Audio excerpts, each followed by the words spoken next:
أعوذ بك من زوال نعمتك وتحول عافيتك وفجاءة نقمتك وجميع سخطك۔ اے اللہ، بے شک میں تیری عطا کردہ نعمتوں کے زوال سے، تیری عطا کردہ عافیت کے بدل جانے سے، تیری سزا کے اچانک وارد ہو جانے سے، اور تیری ہر قسم کی ناراضگی سے تیری پناہ چاہتی ہوں یا چاہتا ہوں۔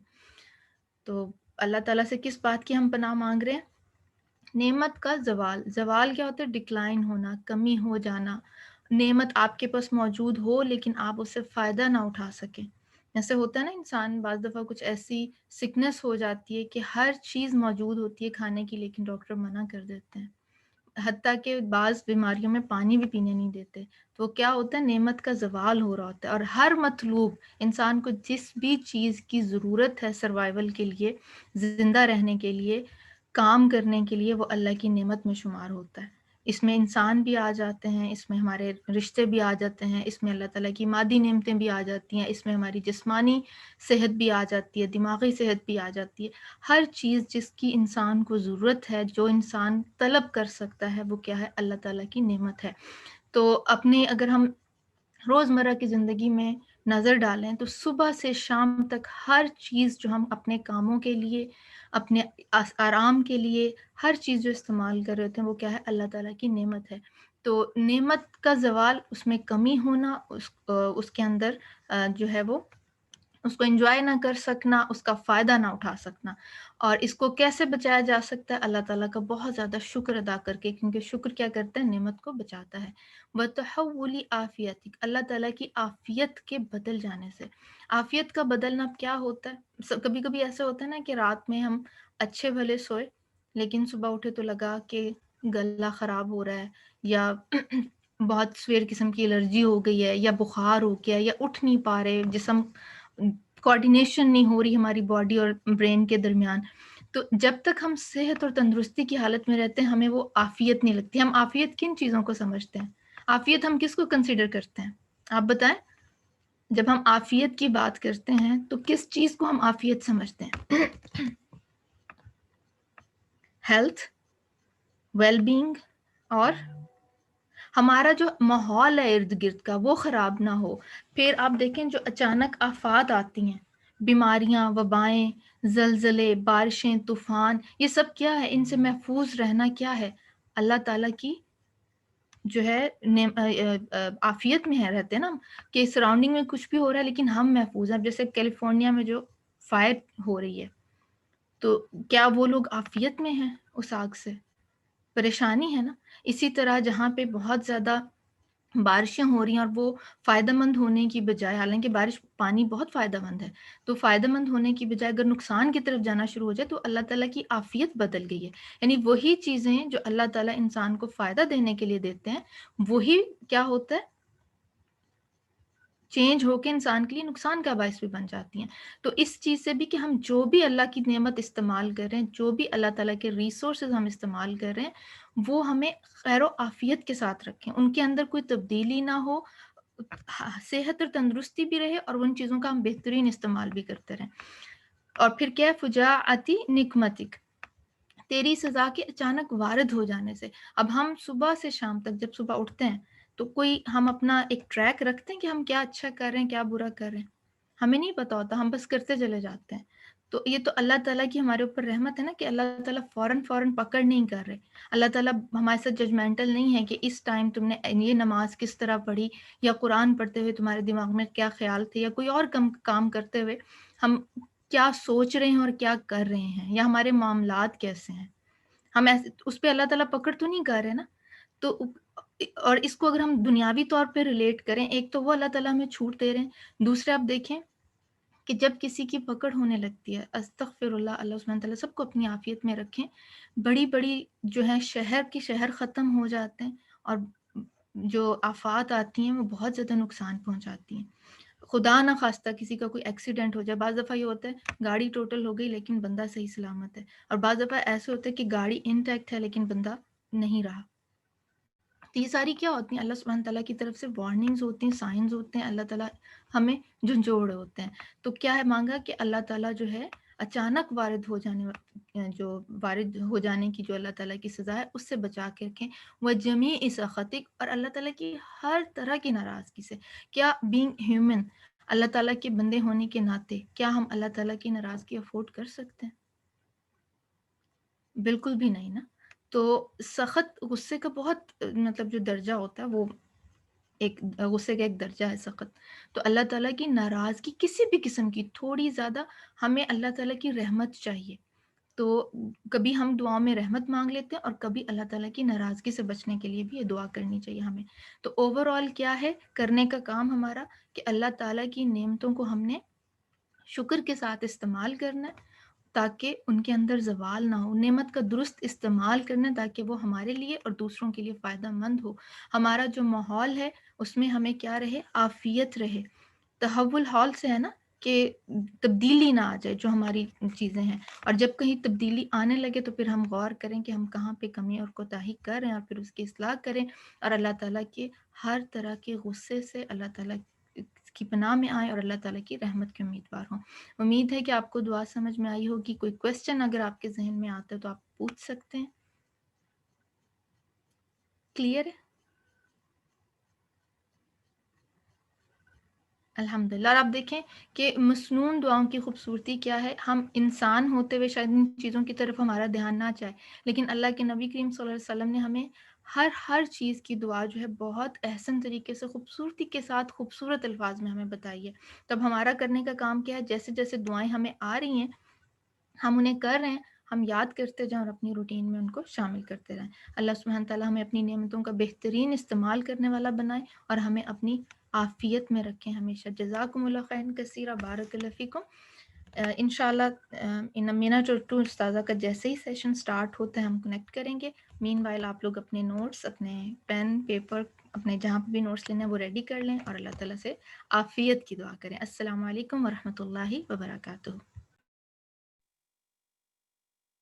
لا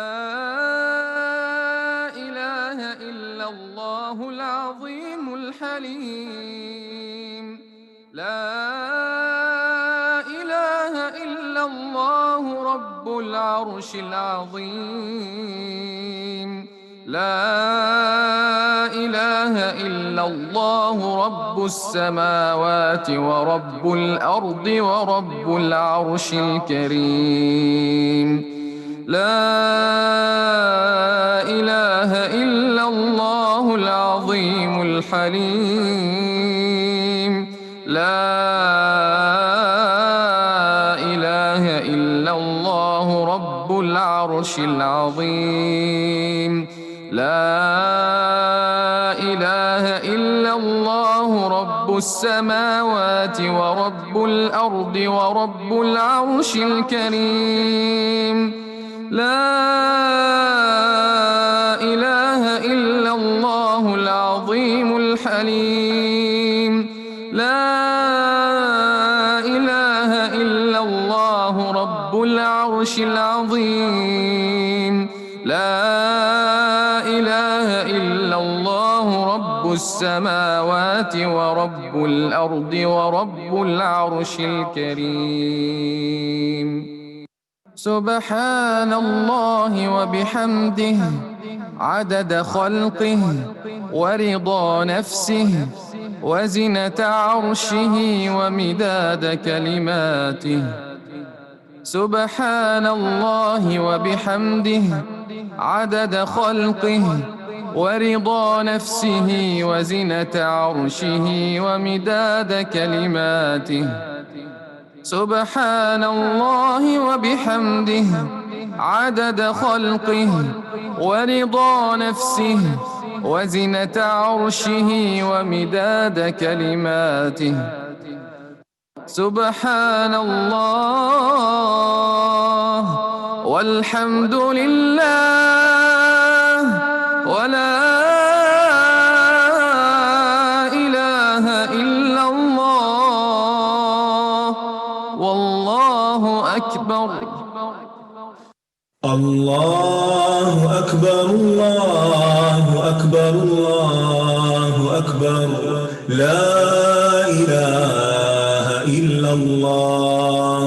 الله الله أكبر ولله الحمد الله أكبر الله أكبر الله أكبر لا إله إلا الله الله أكبر الله أكبر ولله الحمد الله أكبر الله أكبر الله أكبر لا إله إلا الله الله أكبر الله أكبر ولله الحمد الله أكبر الله أكبر الله أكبر لا إله إلا الله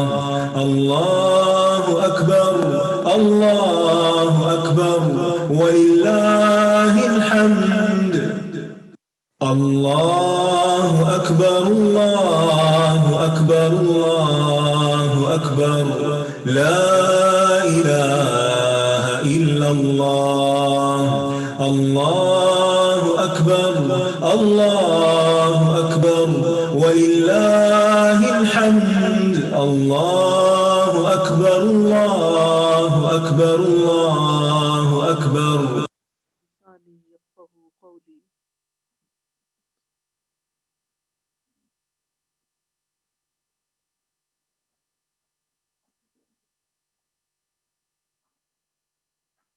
أعوذ بالله من الشيطان الرجيم بسم الله الرحمن الرحيم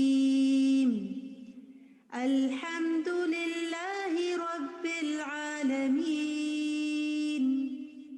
الرحمن الرحيم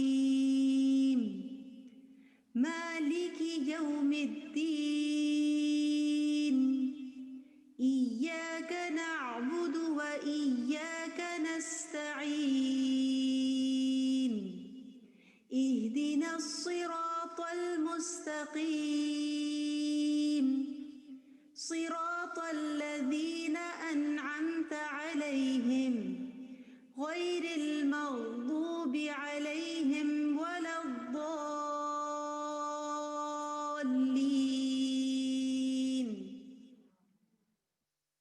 الحمدللہ آج کی ہماری گفتگو کا موضوع ہے کن مبارکن، مبارک بنیے۔ اللہ سبحانہ و تعالی ہماری اس مجلس میں بھی برکت ڈالے، ہم سب کو برکتیں عطا کرے اور ہم دوسروں کے لیے خیر و بھلائی کا موجب بنے۔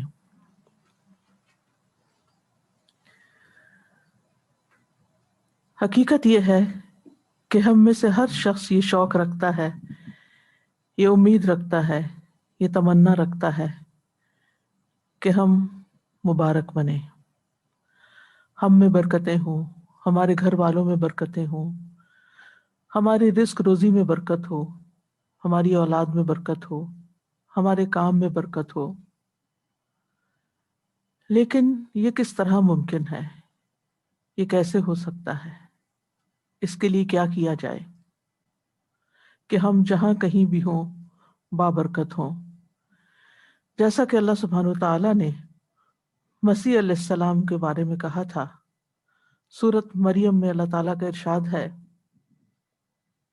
قال إني عبد الله آتاني الكتاب وجعلني نبيا وجعلني مباركا أينما كنت وأوصاني بالصلاة والزكاة ما دمت حيا۔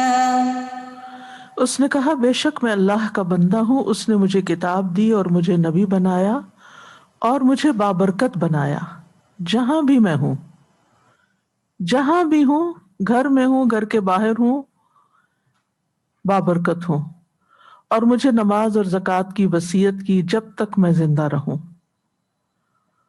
تو اللہ تعالیٰ ہمیں بھی جہاں بھی ہم ہوں ہمیں بابرکت بنا دے۔ ہمیں کوشش کرنی چاہیے کہ ہماری ذات ہماری اپنی ذات کے لیے بابرکت ہو، ہم خود اپنے لیے بابرکت ہوں، برکتیں سمیٹنے والے ہوں، اپنے اہل و عیال کے لیے بابرکت بن جائیں، اپنے بہن بھائیوں کے لیے بابرکت بن جائیں، اپنے پڑوسیوں کے لیے اور اپنے دوستوں کے لیے برکت والے بن جائیں، اپنی اولاد کے لیے، اپنے گھر والوں کے لیے بابرکت بن جائیں، تمام مسلمانوں کے لیے بابرکت بن جائیں، اور ہم جہاں بھی جائیں بابرکت ہی ہوں، جس جگہ ٹھہریں، جس جگہ رہائش اختیار کریں، ہم سب لوگوں کے لیے خیر اور بھلائی کا باعث ہو،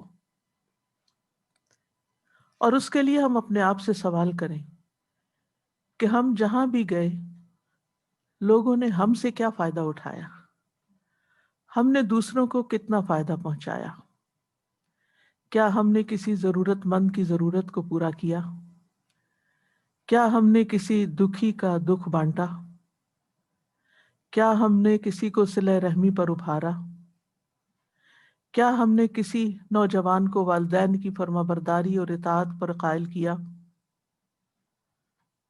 ہماری ذات سے کسی کو کیا فائدہ پہنچا، اگر تو فائدہ پہنچا تو سمجھے آپ مبارک ہیں، آپ کے ذریعے دوسروں تک خیر پہنچی، اور اگر آپ کے ذریعے وہاں شر پھیلا، فتنہ پھیلا، لوگوں کو تکلیف پہنچی، لوگوں کی زندگیوں میں مشکلات آئیں، مصیبتیں آئیں، تو گویا آپ مبارک نہیں، آپ نحوست کا باعث ہیں۔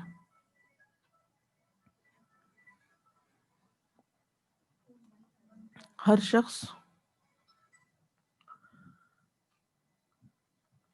شخص جب وہ کسی سے ملتا ہے یا کسی مجلس میں جاتا ہے تو وہاں سے یا خیر سمیٹ کے آتا ہے یا پھر اپنی ہی وجہ سے نحوست کا باعث بنتا ہے اپنے لیے۔ ابو موسیٰ اشعری سے روایت ہے، انہوں نے کہا کہ رسول اللہ صلی اللہ علیہ وسلم نے فرمایا، نیک ساتھی اور برے ساتھی کی مثال کستوری والے اور لوہار کی بھٹی کی سی ہے۔ کستوری والے یعنی خوشبو والے کی طرف سے تجھے کوئی چیز معدوم نہ ہوگی، نہیں کمی نہ ہوگی، یا تو اس سے کستوری خریدے گا یا اس کی خوشبو ہی پالے گا۔ اس کے برعکس لوہار کی بھٹی تیرا بدن یا تیرا کپڑا جلا دے گی، یا اس سے تو بدبودار ہو کر آئے گا، یعنی اس کا دھواں تجھے پہنچے گا۔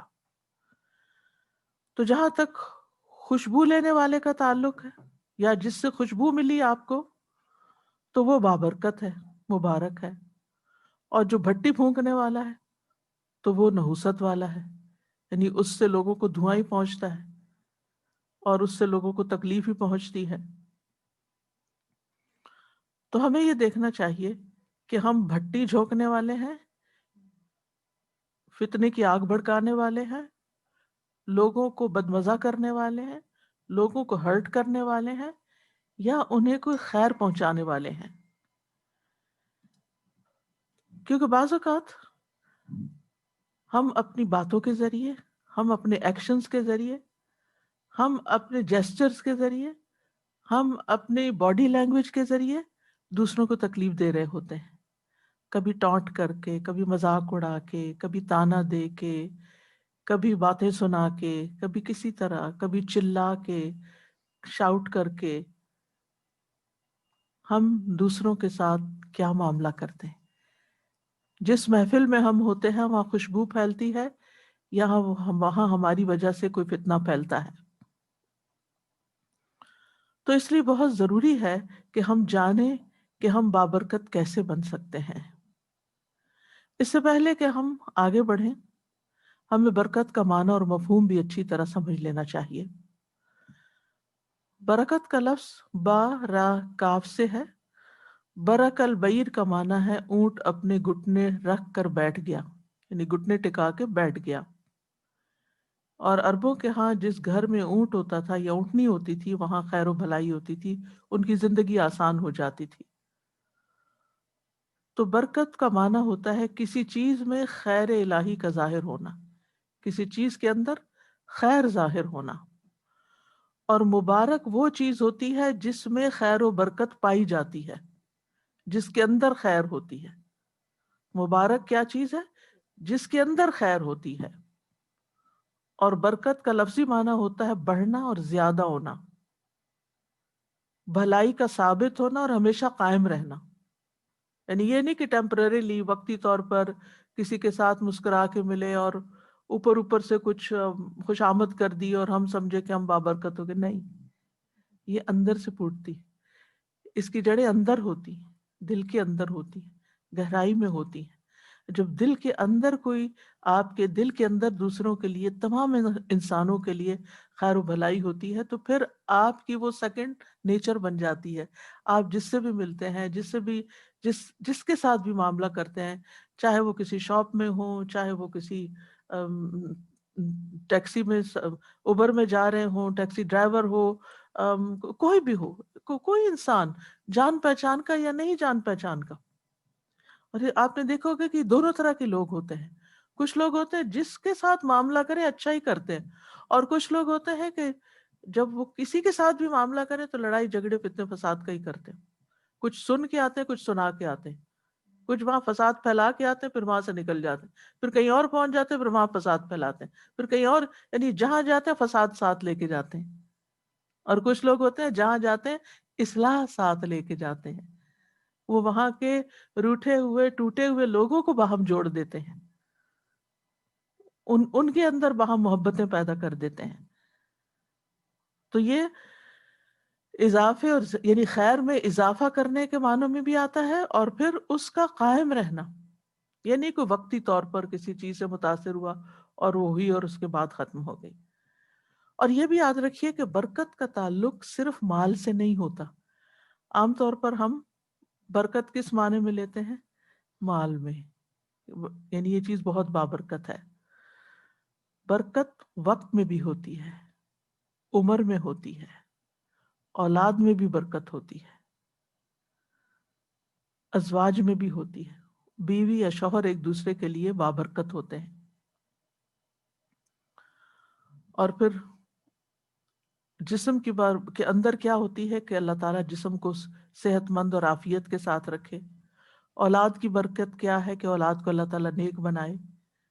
بیوی کی یا شوہر کی برکت کیا ہے کہ ان سے ہماری آنکھیں ٹھنڈی ہوں، ان سے ہمیں خوشی حاصل ہو، ان سے ہمیں سکون ملے. ہم اپنی ذات کے اندر برکت کیا ہے کہ ہمارے دلوں کے اندر ایک اطمینان ہو، ایک راحت ہو، ایک سکینت ہو. اللہ تعالیٰ کی طرف سے برکت یہ ہے کہ اللہ تعالیٰ ہماری بیزاری اور ہماری ٹینشن اور ہماری انگزائٹی کو ختم کر دے. اسی طرح جسم کو آفات اور تکلیفوں اور بیماریوں سے دور کر دے.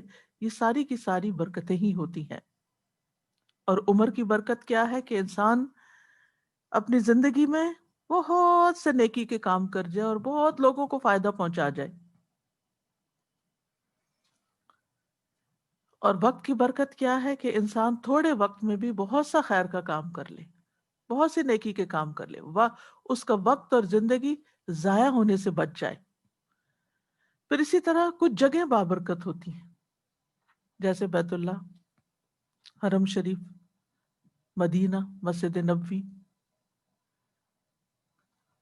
ان اول بیت وضع للناس للذی ببکۃ مبارکا وہدی للعالمین، جیسا کہ سورۃ آل عمران میں آتا ہے، بے شک پہلا گھر جو لوگوں کے لیے مقرر کیا گیا یقیناً وہی ہے جو مکہ میں ہے، بہت بابرکت اور جہانوں کے لیے ہدایت. یعنی کتنی زیادہ مخلوق وہاں سے فائدہ اٹھاتی.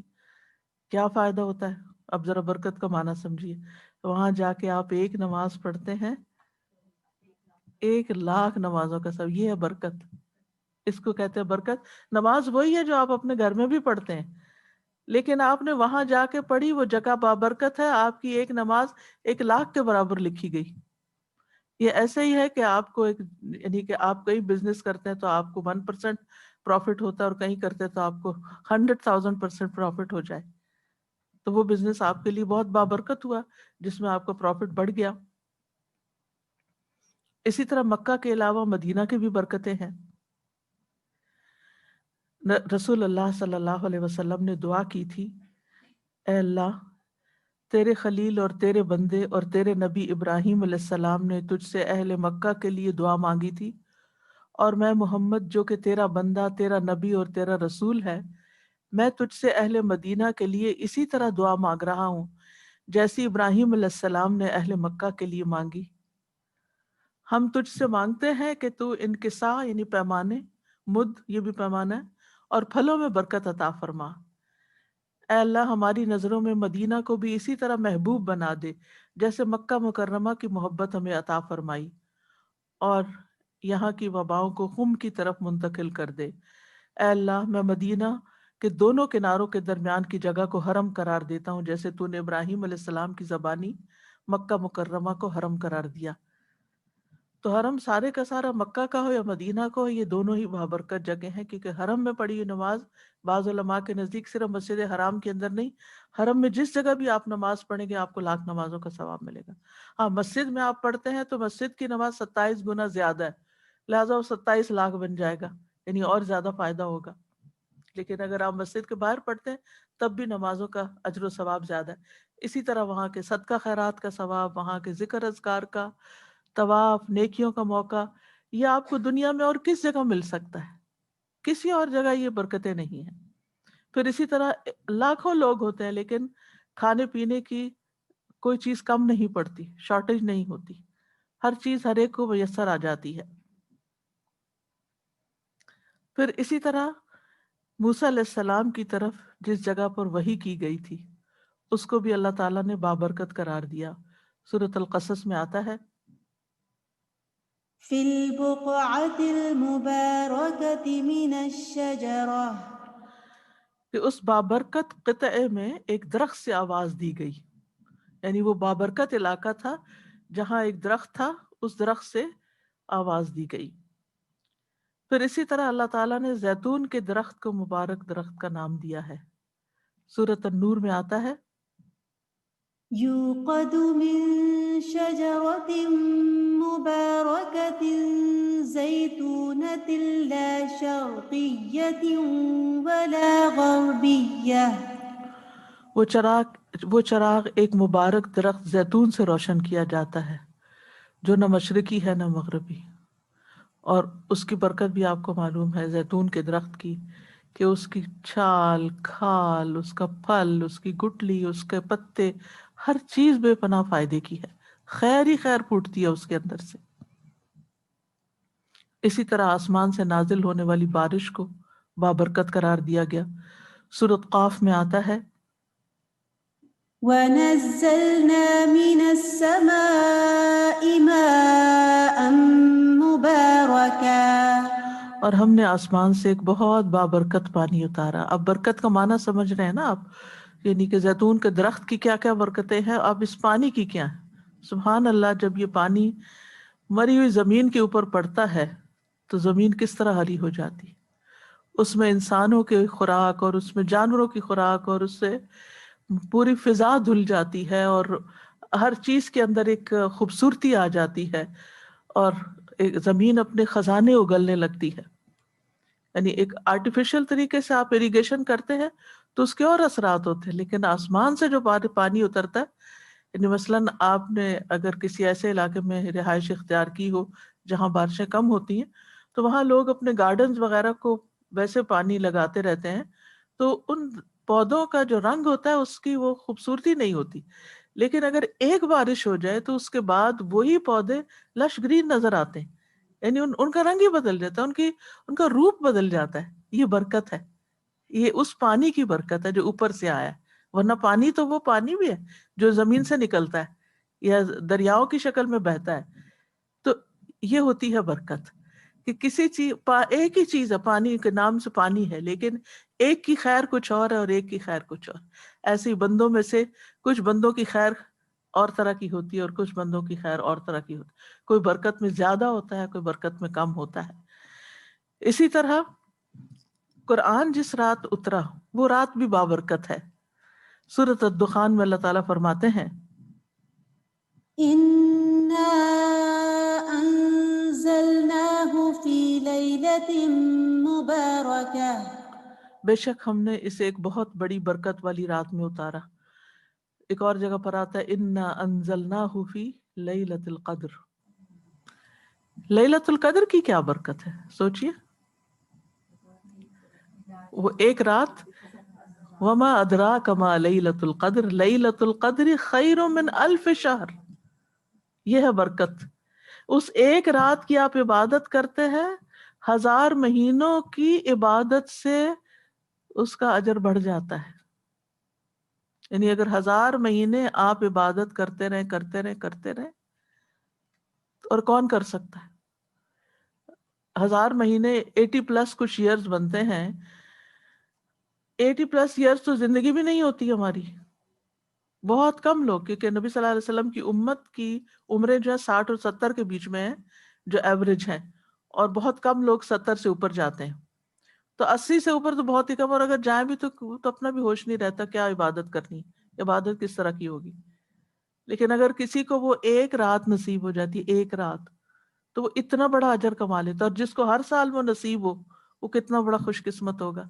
اور قیامت کے دن وہ اعمال نامے میں وہ ہزاروں سالوں کی عبادت. پہلی امتوں کی عمریں لمبی ہوتی تھی، لیکن امت محمد صلی اللہ علیہ وسلم کی عمر کم ہے، لیکن ان کو یہ جو نعمتیں دی گئی ہیں قرآن مجید کی شکل میں، یا یہ رات یا یہ حرم اور یہ مختلف چیزیں، اس کی وجہ سے ان کی تھوڑی عبادت بھی بہت بڑی ہو گئی. اور خوش قسمت ہے وہ جو ان ساری برکتوں سے فیضیاب ہو. پھر بذات خود قرآن مجید ایک بابرکت کتاب ہے. سورۃ الانعام میں اللہ تعالیٰ فرماتے ہیں وَهَذَا كِتَابٌ أَنزَلْنَاهُ مُبَارَكٌ فَاتَّبِعُوهُ وَاتَّقُوا لَعَلَّكُمْ تُرْحَمُونَ. اور یہ ایک کتاب ہے جسے ہم نے نازل کیا، بڑی برکت والی ہے، بس اس کی پیروی کرو اور بچ جاؤ تاکہ تم پہ رحم کیا جائے. تو قرآن برکت والی کتاب، بابرکت ہستی کی طرف سے آیا. تبارک الذی بیدہ الملک، بہت بابرکت ہے وہ جس کے ہاتھ میں ساری کائنات کی بادشاہت ہے، یعنی اللہ سبحانہ تعالیٰ کی طرف سے. بابرکت فرشتے یعنی جبریل علیہ السلام لے کر آئے، بابرکت رات میں آیا، بابرکت نبی پر آیا، بابرکت امت کے لیے اتارا گیا. امت بابرکت کیوں ہے؟ کہ کم عمر کے باوجود زیادہ نیکیاں کمانے کے مواقع ہیں اس کے پاس. اور قرآن مجید جو ہے ہر اعتبار سے بابرکت ہے. خواہ آپ صرف اس کی ریڈنگ کریں، ہر حرف پر 10 نیکیاں ملتی جائیں گی. اور اگر آپ اس کو سمجھ کر پڑھیں گے تو آپ کا دل روشن ہو جائے گا، ثواب الگ ملے گا، سینہ کھل جائے گا، شرح صدر ہو جائے گا، مختلف قسم کے علوم کی راہیں کھل جائیں گی. یعنی قرآن یہ تو الگ پورا ایک موضوع ہے کہ انسان قرآن کی برکتوں پر بات کرے، کیونکہ قرآن سے ظاہری اور مانوی دونوں طرح کی شفا بھی حاصل ہوتی ہے. یعنی مانوی شفا تو یہ دلوں کی شفا ہے، یعنی وہ بیماریاں جو شبہات، شکوک و شبہات اور شہوات، خواہشات، ڈیزائرز کی شکل میں انسان کے دل کے اندر جمی بھی ہوتی ہیں، تو قرآن مجید ان کا علاج کرتا ہے، انسان کے اندر اعتدال پیدا کر دیتا ہے، شک کو یقین میں بدل دیتا ہے، اور اسی طرح شہوات اور ڈیزائرز کو ختم کر کے یا چینلائز کر کے ان سب کو ایک ڈائریکشن دے دیتا ہے کہ جو دوسروں کے لیے پھر ہارمفل نہیں بنتی، اور خود اپنے انسان کے اپنے لیے بھی.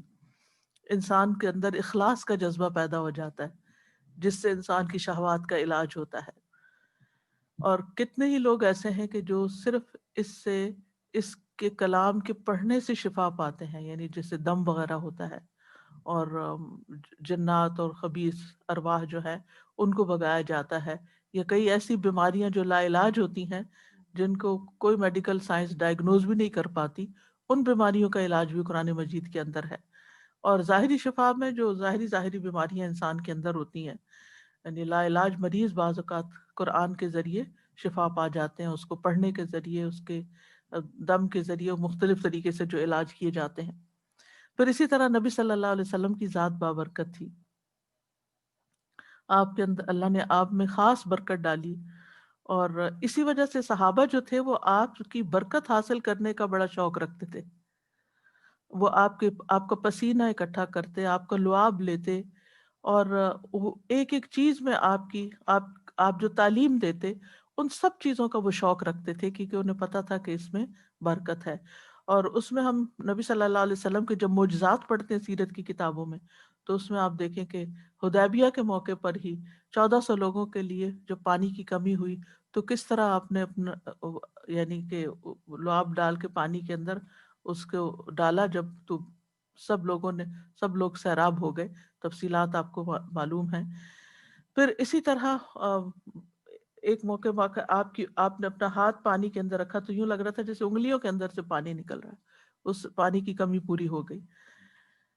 پھر اسی طرح یہ ہے کہ مسلمان بھی جو واقعی مسلمان ہو وہ بابرکت ہوتا ہے. یعنی جس کی نیت اچھی ہو، جس انسان کی، جس کے اندر تقویٰ ہو، جس کے اندر اخلاص ہو، جس کے اندر جو اپنا تزکیہ کرنے کی فکر میں رہتا ہو، جس کے اندر تکبر نہ ہو، غرور نہ ہو، حسد نہ ہو، بری بیماریاں نہ ہو، تو وہ انسان بھی بابرکت ہوتا ہے. عبداللہ بن عمر کہتے ہیں ایک مرتبہ ہم نبی صلی اللہ علیہ وسلم کی خدمت میں موجود تھے، آپ کے پاس کھجور کا گودا لایا گیا. نبی صلی اللہ علیہ وسلم نے فرمایا درختوں میں سے ایک درخت ایسا ہے جس کی برکت مسلمانوں کی برکت جیسی ہے. میں نے خیال کیا کہ آپ کا اشارہ کھجور کے درخت کی طرف ہے. میں نے سوچا کہہ دوں اللہ کے رسول یہ کھجور کا درخت ہے صلی اللہ علیہ وسلم. لیکن جب میں نے ادھر اور دیکھا تو میں نے دیکھا کہ مجلس میں میرے علاوہ 9 لوگ اور بیٹھے ہیں اور وہ سب بڑے ہیں مجھ سے، میں چھوٹا تھا، تو اس لیے میں خاموش رہا، یعنی ادب میں. تو آپ نے فرمایا وہ درخت کھجور کا ہے. سورۃ قاف میں اس کھجور کے درخت کے بارے میں آتا ہے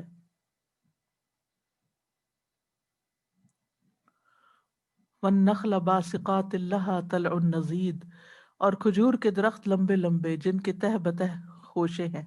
یعنی اب دیکھنے میں بھی بہت ایلیگنٹ ہے، بہت خوبصورت ہے. اور جب پھل آتا ہے، آج کل آپ دیکھیں وہ کچی کھجور کے جو آتے ہیں شاخیں، کتنی خوبصورت وہ اس کے اوپر لگے ہوئے ہوتے ہیں جیسے کوئی موتی پروئے ہوئے ہوں. اور قرآن مجید میں بھی سورۃ ابراہیم میں اس درخت کے بارے میں آتا ہے مثل کلمۃ طیبۃ کشجرۃ طیبۃ اصلها ثابت وفرعها فی السماء تؤتی اکلها کل حین باذن ربها ویضرب اللہ الامثال للناس لعلہم یتذکرون. پاکیزہ کلمے کی مثال، یعنی جب ایک مومن پڑھتا ہے تو اس کی مثال ایک پاکیزہ درخت کی طرح ہے جس کی جڑ مضبوط ہے، جس کی چوٹی آسمان میں ہے. وہ اپنا پھل اپنے رب کے حکم سے ہر وقت دیتا ہے، اور اللہ لوگوں کے لیے مثالیں بیان کرتا ہے تاکہ وہ نصیحت حاصل کریں. یہ مثال اللہ نے کیوں بیان کی کہ جس طرح کھجور کا درخت بابرکت درخت ہے، مومن ایسے ہی ہے. کھجور کے درخت کا کوئی حصہ ضائع نہیں جاتا. کھجور کا درخت باقی درختوں کے مقابلے میں ہلکا ہوتا ہے، اس کا تنا زمین پہ بھاری نہیں ہوتا، یعنی کسی پہ بوجھ نہیں ہوتا. اسی طرح اس کی شاخیں جو ہیں وہ بھی کام آتی ہیں. پھر اسی طرح اس کے پھل جو ہیں، اس کی جڑیں جو ہیں، ہر جز میں، حتیٰ کہ گٹلیاں، سب چیزوں کے اندر افادیت ہے. یعنی کھجور کے پھوٹنے سے لے کر خشک چواروں تک ہر شیپ میں، ہر سٹیج پر اس سے فائدہ اٹھایا جا سکتا ہے. یعنی باقی پھل ہے نا، تو آپ ان سے کب فائدہ اٹھا سکتے ہیں؟ جب وہ رائپ ہو جائیں. اگر وہ کچے کھائیں گے تو آپ کے پیٹ میں درد ہو جائے. کھجور کچی بھی کھائیں تو فائدہ مند ہے. اور کھجور کی پوری شکل بننے سے پہلے اس کے اندر جو ایک وہ اس کا پھول سمجھے آتا ہے، تو وہ بھی اپنے اندر بہت سے فائدے رکھتا ہے. پھر اسی طرح گٹلیاں جیسے اونٹوں کو چارے کے طور پہ کھلائی جاتی ہیں، اور اجوا کی گٹلیاں جو ہیں اس میں تو علاج بتایا جاتا ہے دل کی تکلیفوں کا، جیسے نبی صلی اللہ علیہ وسلم نے خود ریکمینڈ کیا. تو پھر اسی طرح یہ ہے کہ کھجور جو ہے وہ ہمیشہ احسان کا معاملہ کرتی ہے. ایور گرین درخت ہے، اس کے پتے سال میں سوکھتے نہیں، گرتے نہیں ہیں. اور پھر یہ کہ وہ صرف دیتا ہی دیتا ہے، لیتا کچھ نہیں. بہت کم پانی لیتا ہے کھجور کا درخت، یعنی ایسے علاقوں میں بھی اگ جاتا ہے جو انتہائی گرم ہوتے ہیں اور اس میں بارش نہ ہونے کے برابر ہوتی ہے. اور پھر یہ کہ اتنا میٹھا پھل دیتا ہے، اور پھر وہ پھل عرصے تک خراب بھی نہیں ہوتا، یعنی جب اس کو سکھا لیا جاتا ہے. تو اسی طرح جو ایک مومن ہوتا ہے، یعنی پرفیکٹ ایگزامپل ہے کھجور کے درخت کے ساتھ مبارک انسان کی. جو مبارک انسان ہوتا ہے، یعنی کن مبارک کی جو بات ہو رہی ہے، جو مبارک انسان ہوتا ہے اس کی برکت ہر طرح کے حالات میں اور ہمیشہ فائدے یعنی رہتی ہے کہ وہ ہر طرح سے لوگوں کے لیے فائدہ مند ہوتا ہے. وہ اپنی زندگی میں بھی اور زندگی کے ہر فیز میں، یعنی جوان ہے تب بھی، اور بڑھاپے میں ہے تب بھی، اور حتیٰ کہ مر جاتا ہے تب بھی اس کا فیض جاری رہتا ہے. یہ ہوتا ہے مبارک ہونا، کہ مرنے کے بعد بھی وہ اپنے اچھے آثار چھوڑ جاتا ہے. جیسے سورۃ یاسین میں آتا ہے نا، انا نحن نحیی الموتى ونکتب ما قدموا وآثارهم. تو وہ ما قدموا جو انہوں نے آگے بھیجا وہ بھی، اور جو ان کے پیچھے رہتا مرنے کے بعد، چاہے وہ اچھی یادیں ہیں، چاہے وہ اچھی کتابیں ہیں جو لکھ گئے، یا وہ اچھا علم ہے جو پھیلا گئے، یا لوگوں کو خیر پہنچا گئے، کوئی کنواں کھدوا گئے، کوئی مسجد بنوا گئے، کوئی اسکول بنوا گئے، کوئی سڑکیں بنوا گئے، کوئی خیر کے کام کر گئے، جو ان سے لوگ درخت لگوا گئے، ان سے لوگ جو ہیں وہ فائدہ اٹھاتے جا رہے ہیں. انسان بھی، جانور بھی، حیوان بھی، پرند چرند، انہوں نے مال جمع کر کے گن گن کے اور سینت سینت کے نہیں رکھا، بلکہ اس کو دوسروں کی اپنی زندگی میں بھی خیر کے کاموں میں لگاتے رہے، اور مرنے کے بعد کے لیے بھی اپنے خیر کے کام ایسے چھوڑ گئے کہ ان کی برکت سے لوگ فائدہ، یعنی اس سے ان کی ذات سے لوگوں کو فائدہ پہنچتا رہتا. اور پھر یہ کہ کھجور کا درخت صرف فائدہ دیتا ہے، اس میں کوئی چیز نقصان کی نہیں. تو اسی طرح مومن جو ہے وہ صرف فائدہ دیتا ہے، اس میں کوئی چیز خراب نہیں ہوتی، یعنی کہ نقصان دینے والی نہیں ہوتی. وہ دھوکہ نہیں دیتا، وہ آپ سے جھوٹ نہیں بولتا، وہ خیانت نہیں کرتا، وہ گالی گلوچ نہیں کرتا، وہ شاؤٹنگ نہیں کرتا، وہ ہارش لینگویج استعمال نہیں کرتا. وہ صرف احسان کا معاملہ کرتا ہے، خرابی کا معاملہ نہیں کرتا. لین دین میں کھرا ہوتا ہے، لپٹ کر لوگوں کے پیچھے پڑ کے سوال نہیں کرتا، عمدہ طریقہ اختیار کرتا ہے. اسی طرح تکلف نہیں کرتا، یعنی کہ وہ اپنے اوپر کوئی خول نہیں چڑھاتا. جو اندر سے ہوتا ہے وہی باہر سے ہوتا ہے، ڈبل سٹینڈرڈ نہیں ہوتے اس کے. لوگوں کی برائیوں سے، برے رویوں سے درگزر کر جاتا ہے، اگنور کر جاتا ہے. آپ دیکھیں بہت سی لڑائی جھگڑے فساد جو ہے نا وہ وہیں ختم ہو جائے اگر آپ اس کو اگنور کریں. مثلا کسی نے آپ کو سخت بات کہہ دی، تو اگر آپ جواب نہ دیں تو بات آگے ہی نہیں بڑھے گی، لیکن اگر آپ نے جواب دیا تو پھر تو شروع ہو جائے گا سلسلہ، پتہ نہیں وہ کہاں جا کے ختم ہوگا. پھر اسی طرح یہ ہے کہ جو بابرکت مومن ہوتا ہے وہ اخلاص کے ساتھ کسی کے ساتھ نیکی کرتا ہے، شکریہ کا طالب نہیں ہوتا، کہ وہ اس انتظار میں نہیں ہوتا کہ میں نے اس کے ساتھ بھلائی کی ابھی میرا شکریہ کب بولیں گے. وہ تعریف کا منتظر نہیں ہوتا کہ لوگ میری تعریف کریں تو میں چلوں، دھکا سٹارٹ نہیں ہوتا کہ کوئی مجھے پمپ کرے تو پھر میں آگے بڑھوں، اور اگر کسی نے میری تعریف نہیں کی تو اس کے بعد اب میں کوئی خیر کا کام کرنے والا نہیں. پھر اسی طرح یہ ہے کہ کھجور کا درخت ہوتا ہے نا، اسٹریٹ سیدھا ہوتا ہے، مستقیم. تو جو بابرکت مومن ہوتا ہے وہ بھی اسی طرح ہوتا ہے، اسٹریٹ فارورڈ بھی ہوتا ہے، اور پھر استقامت بھی ہوتی ہے اس کے اندر قوت اور مضبوطی ہوتی ہے. ہوائیں اور جھکڑ طوفان اس کو گرا نہیں پاتے، آندھیاں اس کو نقصان نہیں دیتی. کئی درخت ہوتے ہیں ویسے بہت بڑے ہوتے ہیں، خوبصورت ہوتے ہیں، لیکن آندھیاں برداشت نہیں کر سکتے، گر جاتے ہیں. پھر اسی طرح ایک مومن جو ہوتا ہے وہ اپنے دین میں طاقتور ہوتا ہے، مضبوط ہوتا ہے، جمع ہوا ہوتا ہے. آزمائشیں آتی ہیں، مشکلات آتی ہیں، لیکن وہ اپنا دین نہیں چھوڑتا، وہ اپنے دین میں پختہ رہتا ہے، تکالیف میں صبر کرتا ہے، اچھے حالات میں شکر ادا کرتا ہے، خود ہدایت یافتہ ہوتا ہے، دوسروں کو ہدایت کی طرف بلاتا ہے. پھر اسی طرح یہ ہے کہ درخت، کھجور کے درخت کو اگر کاٹ بھی دیا جائے تو بھی اس کے کئی استعمال ہوتے ہیں. اسی طرح مومن جب فوت بھی ہو جاتا ہے، دنیا سے چلا بھی جاتا ہے، اور اگر دنیا میں بھی اس کو لوگ اپنے سے کاٹ کے الگ کر دیں، مثلا اللہ تعالیٰ سب کو محفوظ رکھے، کئی لوگوں کو بے گناہ جیل میں بھیج دیا جاتا ہے یا کہیں بھی، تو وہ وہاں بھی خیر پہنچاتے ہیں. اس بارے میں یعنی کہ کس طرح کون کس کو خیر پہنچاتا ہے. ایک شخص نے کسی مجلس میں کہا کہ اللہ عمر بن عبدالعزیز کو بخش دے اور حجاج بن یوسف پر رحم کرے.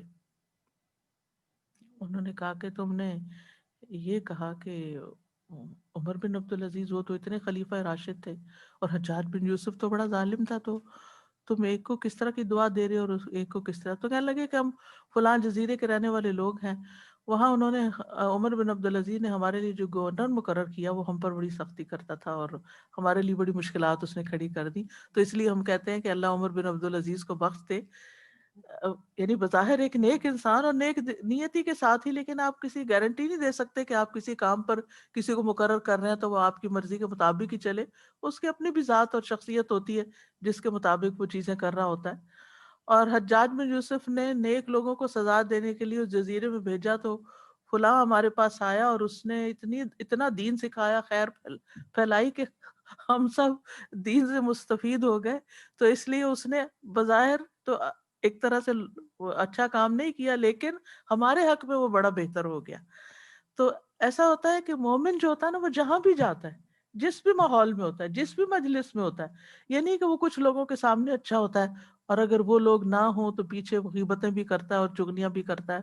یعنی کچھ لوگوں کا یہ ہوتا ہے نا کہ اگر اچھی محفل میں تو وہاں چپ رہیں گے، ذرا شرافت سے کام لیں گے، لیکن جو ہی وہاں سے نکلے تو ان کی سارا خول ادھر ہی اتار کے پھینک دیا اور پھر وہ شروع ہو جاتے ہیں کسی کی برائی کرنے، کسی کے اوپر نقص نکالنے، کسی کا مذاق اڑانے. ساری شر ان کا جو اندر ہوتا ہے نا وہ باہر نکل آتا ہے. تو یہ نہیں ہونا چاہیے. تو اس میں یہ ہے کہ جو مومن ہوتا ہے نا، وہ جہاں بھی جاتا ہے، مبارک شخص وہ ہوتا ہے جو جہاں جاتا ہے خیر لے کے جاتا ہے.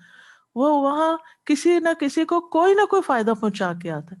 کسی کو تسلی دے گا، کسی کا کوئی کام کر دے گا، کسی کی کوئی خدمت کر دے گا، کسی کو کوئی اچھی بات بتا دے گا. یعنی وہ فارغ بیٹھنے والا، ہاتھ پہ ہاتھ دھر کے بیٹھنے والا صرف خدمت لینے والا نہیں ہوتا، بلکہ وہ لوگوں کو خیر کی بات بتا کر کسی اچھے کام پہ لگانے والا بھی ہوتا ہے. اس میں ضروری نہیں ہوتا کہ آپ صرف ایک معلم ہی ہو، ایک ٹیچر ہو یا ایک عالم ہو تو تبھی مبارک ہوں گے کہ آپ دوسروں کو تعلیم دے کے تو کریں گے. جو اسکل اللہ نے آپ کو دی ہے، مثلاً آپ اچھا کھانا پکانا جانتی ہیں، آپ بچوں کی تربیت کی ماہر ہیں، آپ لوگوں کی کاؤنسلنگ اچھی کر سکتی، یعنی کون سا اپنے آپ کو پہچانیے کہ کون سا ہنر ہے میرے پاس اور میں کسی بھی مجلس میں بیٹھ کر لوگوں کے ساتھ کیا شیئر کر رہی ہوں. کیا غیبتیں شیئر کر رہی ہوں یا اچھے زندگی گزارنے کے اچھے طریقے شیئر کر رہی ہوں. یعنی ہر ایج کے لوگ ہوتے ہیں نا، بعض اوقات دعوت ہوتی ہے، کہیں سب جمع ہے، کوئی شادی کا موقع ہے یا گھر میں کسی نے کوئی ایسا انتظام کیا ہوا ہے، اب سب لوگ، ہر طرح کے لوگ آئے ہوئے ہیں، بیٹھے ہیں. آپ نے دیکھا ہوگا کہ کچھ لوگ اٹھیں گے ہر وقت، یعنی خدمت ہی کرتے رہیں گے، کسی کو پانی لا کے دے رہے ہیں، کسی کے بچے کو اٹھا رہے ہیں، کسی کے ساتھ کوئی بھلائی کر رہے ہیں. یعنی آپ ان کو بیٹھا نہیں دیکھیں گے، وہ کچھ نہ کچھ، اور کچھ نہیں تو چیزیں ادھر ادھر جو پھینکی ہوئی ہوں گی وہ اٹھا کے صفائی کرنا شروع کر دیں گے، گھر والوں کی مدد کرنے لگیں گے، کچن میں لگ جائیں گے، سرونگ میں لگ جائیں گے، یعنی کچھ نہ کچھ کر رہے ہوں گے. اچھا، کچھ ایسے بزرگ ہوتے ہیں کہ جو یہ سارے کام نہیں کر سکتے، تو ان کی خیر کیا ہو سکتی ہے کہ وہ جس کے ساتھ بیٹھے ہوں گے اس کو کوئی اچھی خیر کی بات بتا رہے ہوں گے. تو ہر شخص کا اپنے اپنے اعتبار سے وہ یعنی کہ زندگی کے کس سٹیج پر ہے، علم کے کس مرتبے پر ہے، جسمانی قوت کی کس سٹیج پر ہے، اور وہ دوسروں کو کیا دے رہا ہے، یعنی کیا فائدہ پہنچا رہا ہے. تو اس لیے مبارک بنیے، یعنی خیر پہنچائیے. یعنی کسی مسلمان میں برکت ہونے سے مراد اس سے خیر کثیر کا حاصل ہونا ہے. مبارک بنیے یعنی دوسروں کو خیر پہنچانے والے بنیے، دوسروں کا فائدہ کرنے والے بنیے. ام المومنین حضرت جویریہ کی شادی جب رسول اللہ صلی اللہ علیہ وسلم سے ہوئی تو ان کی اس بنا پر کہ نبی صلی اللہ علیہ وسلم نے ان سے شادی کر لی، تو اور انہوں نے کہا کہ اب جو ان کا قبیلہ ہے وہ نبی صلی اللہ علیہ وسلم کے سسرال بن گئے ہیں، لہٰذا انہوں نے جو غلام ان کے جو لوگ پکڑے ہوئے تھے غزوہ بنو المصطلق وہ سب آزاد کر دیے. تو اس لیے کہتے ہیں کہ اس سے عظیم برکت والی عورت میرے علم میں نہیں، یعنی کسی نے کہا کہ جس کی وجہ سے اس کے قبیلے کے لوگوں کو اتنا فائدہ پہنچا کہ اتنے لوگوں کو آزادی مل گئی. ہم سوچیں ہماری وجہ سے لوگوں کی زندگیوں میں کیا خیر آئی، کتنے لوگوں کو کسی کو آزادی ملی ہو، کوئی ہم نے قیدی چھڑائے ہوں، کوئی ہم نے لوگوں کے پانی پینے کا انتظام کیا ہو، کوئی کسی علاقے کی سرابی کا انتظام کر دیا. ہم نے کیا کیا؟ ہم سے کیا خیر پہنچی لوگوں کو؟ یا ہم صرف ہر وقت اپنا ہی رونا روتے رہتے ہیں؟ کیونکہ کچھ لوگ ہوتے ہیں وہ جو ہر وقت یہی سوچتے رہتے ہیں اچھا اب دوسروں کے لیے اور کیا کریں، اور کیا نیکی کا کام کریں. اور نیکی سے مراد ان کی صرف اپنی ذات میں صرف ذاتی عبادت نہیں ہوتی، وہ نیکی کے کام یہ بھی سمجھتے ہیں کہ اچھا اب اور کس طریقے سے لوگوں کی زندگی میں خیر، خوشی، بھلائی، آرام، راحت لایا جائے۔ راحت جسمانی بھی ہوتی ہے، راحت قلبی بھی ہوتی ہے، راحت ذہنی بھی ہوتی ہے۔ جب آپ کسی کو علم دیتے ہیں تو ذہنی راحت پہنچا رہے ہوتے ہیں، کیونکہ اس کے اوپر مسائل حل ہو رہے ہوتے ہیں، گتھیاں کھل رہی ہوتی ہیں، تو اس کا دماغ روشن ہو رہا ہوتا ہے، تو اس کو خیر پہنچ رہی ہوتی ہے آپ کی طرف سے۔ اور اسی طرح کچھ راحت قلبی بھی ہوتی ہے، جب آپ اللہ کا ذکر کرتے ہیں، اللہ کی کتاب میں سے کچھ پڑھتے پڑھاتے ہیں، تو آپ لوگوں کو قلبی راحت پہنچا رہے ہوتے ہیں، یا ان کی کوئی پریشانی یا مسئلہ سن کے اس کا کوئی حل نکالتے ہیں۔ اور یہ کام ضروری نہیں کہ گھر سے باہر جا کے کیا جائے، اب تو گھر کے اندر بھی بیٹھ کے آپ واٹس ایپ کے ذریعے، فون کے ذریعے، نیٹ کے ذریعے بہت کچھ کر سکتے ہیں۔ اور سب سے پہلے تو خود آپ اپنے گھر والوں کے لیے کر سکتے ہیں۔ مثلاً ایک ینگ لڑکی جس کے چھوٹے چھوٹے بچے ہوں، کہیں نہیں جا سکتی، لیکن آپ نے دیکھا ہوگا کہ گھر میں خود بچے کتنے مسئلے لے کر آتے ہیں۔ ایک بچہ اسکول سے آتا ہے روتا ہوا، وہ ایک مسئلہ لے کے آتا ہے، آپ اس کا مسئلہ حل کرتے ہیں، ابھی اس سے فارغ نہیں ہوتے تو دوسرا ایک اور مسئلہ اٹھا کے لے آتا ہے، تیسرا وہ وہاں لڑکے آ گیا، چوتھے نے کچھ اور گڑبڑ کر دی، کسی نے کچھ چیز گرا دی، کسی نے کچھ توڑ پھوڑ دیا، اب ان سارے مواقع پر، ان ساری سچویشنز پر آپ تحمل کے ساتھ آپ ان کی درستگی کرے جا رہے ہیں۔ جو چیز گری اس کو آرام سے اٹھا لیتے ہیں بغیر کچھ بولے، بغیر چلائے، جو ہونا تھا ہو گیا، جو ٹوٹنا تھا ٹوٹ گیا، اب آپ اس کو سمیٹ رہے ہیں۔ کچھ لوگ ہوتے ہیں وہ مسئلہ حل کرنے کے بجائے اس کو اور بڑھا دیتے ہیں۔ تو یہ آپ ایک بابرکت عورت جو گھر میں ہوتی ہے، وہ گھر میں فتنہ فساد نہیں پھیلاتی، وہ گھر میں چیختی چلاتی نہیں، بلکہ ان سارے معاملات کو آسان طریقے سے حل کرتی ہے کہ وہ گھر ایک جنت کا نمونہ بن جاتا ہے۔ اور اس کے برعکس ایک دوسرا طریقہ یہ ہوتا ہے کہ بس ناک میں مکھی نہیں بیٹھنے دینی، ذرا سے کوئی بات ہوئی نہیں، آپے سے باہر ہو گئے اور بات کہاں سے کہاں تک پہنچا دی اور فساد ہی فساد پھیلا دیا۔ اور نتیجہ پھر کیا ہوتا ہے؟ وہ کوئی ادھر روٹ کے چلا گیا، اس نے کھانا نہیں کھایا، وہ بھوکا سو گیا، کوئی گھر سے جو ذرا بڑے بچے ہو گھر سے باہر نکل گئے، میاں جو ہے وہ آئے تو اور چلانے لگے، اور گھر ایک آفت اور مصیبت کا جہنم خانہ بنا ہوا ہے۔ تو اس لیے بہت ضروری ہے کہ ہم جہاں بھی ہوں، مختلف سچویشنز میں، وہاں بابرکت بنے، خیر پہنچانے والے بنے۔ اور اس میں سب سے پہلی چیز یہ ہے کہ یہ یاد رکھیں، برکت اللہ کی طرف سے ہوتی ہے، برکت اللہ کی طرف سے ہوتی ہے۔ صحیح بخاری کی کتاب الاشربہ میں آتا ہے، البرکۃ من اللہ۔ جب اس سے ملتی ہے تو پھر کیا کرنا چاہیے؟ کیا کرنا چاہیے؟ اس سے مانگنی چاہیے، اس سے تعلق رکھنا چاہیے، کیونکہ ہی از دا سورس آف برکہ۔ جب آپ کا کنیکشن اس سے جڑے گا تو آپ کو برکت ملے گی، تو آپ خیر والے بن جائیں گے۔ سورۃ ملک میں اللہ تعالیٰ فرماتے ہیں، تبارك الذي بيده الملك وهو على كل شيء قدير۔ بہت بابرکت ہے وہ کہ تمام بادشاہی صرف اس کے ہاتھ میں ہے اور وہ ہر چیز پر پوری طرح قادر ہے۔ یا تبارک کا مطلب ہے کہ اللہ تعالیٰ بہت عظیم و بلند تر ہے۔ ایک ہوتا ہے لفظ برکہ، ایک ہوتا ہے مبارک، ایک ہوتا ہے تبارک۔ جو تبارک ہے نا، یہ صرف اللہ کے لیے ہوتا ہے، ٹھیک ہے۔ مبارک، نبی صلی اللہ علیہ وسلم بھی مبارک ہیں، کوئی اور مسلمان بھی مبارک ہو سکتا، لیکن تبارک کا لفظ قرآن مجید میں صرف اللہ تعالیٰ کے لیے آیا، یعنی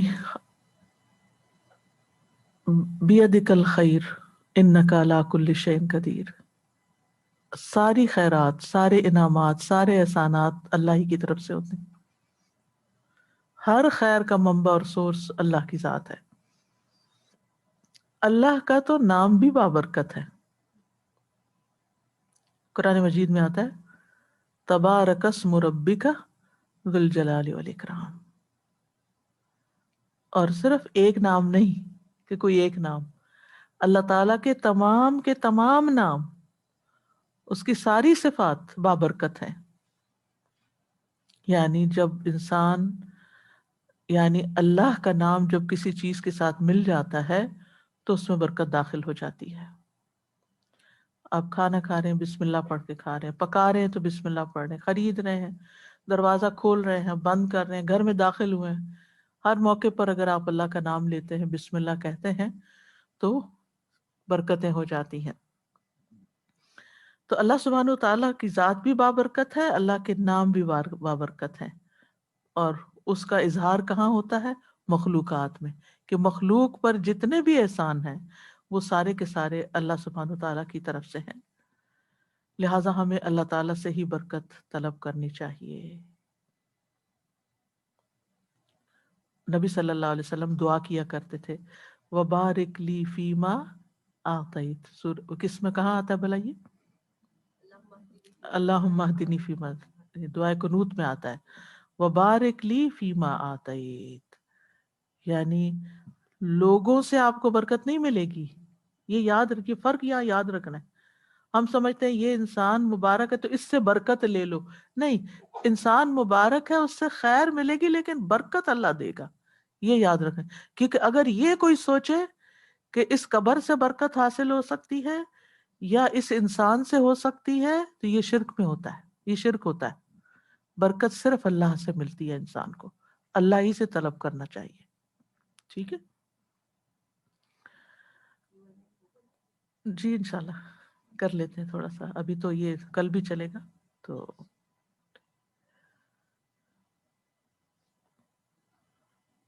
یہ ہے کہ اللہ کی، جیسے اللہ سبحانہ وتعالیٰ کی ذات بابرکت ہے، اس کی کتاب بابرکت ہے، اس کا رسول بابرکت ہے، اس کا گھر بابرکت ہے.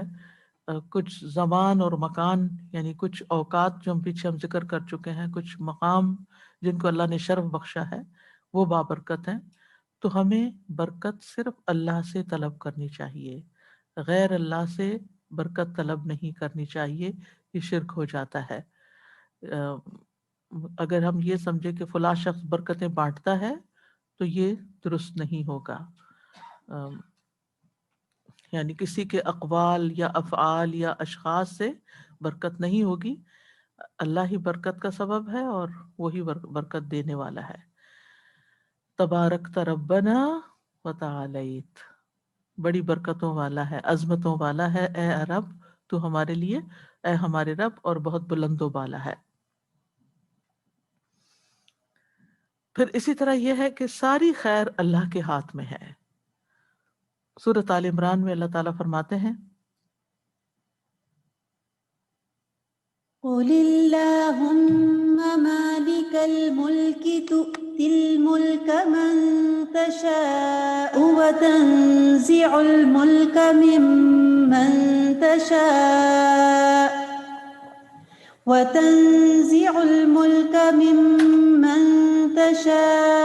وتعز من تشاء وتذل من تشاء بيدك الخير إنك على كل شيء قدير. کہہ دیجیے اے اللہ بادشاہی کے مالک، تو جسے چاہے بادشاہی دیتا ہے، جس سے چاہے چھین لیتا ہے، جسے چاہے عزت دیتا ہے، جسے چاہے ذلیل کرتا ہے. تیرے ہی ہاتھ میں ہر بھلائی ہے، ہر بھلائی، بے شک تو ہر چیز پر پوری طرح قادر ہے. انکا علی کل شیء قدیر. اور ہم دیکھتے ہیں کہ اللہ سبحانہ وتعالیٰ نے انسان کی پیدائش سے بھی پہلے زمین پر برکتیں اتار دی تھی. سورۃ فصلت میں آتا ہے قل اَإِنَّكُمْ لَتَكْفُرُونَ بِالَّذِي خَلَقَ الْأَرْضَ فِي يَوْمَيْنِ وَتَجْعَلُونَ لَهُ أَنْدَادًا ذَلِكَ رَبُّ الْعَالَمِينَ وَجَعَلَ فِيهَا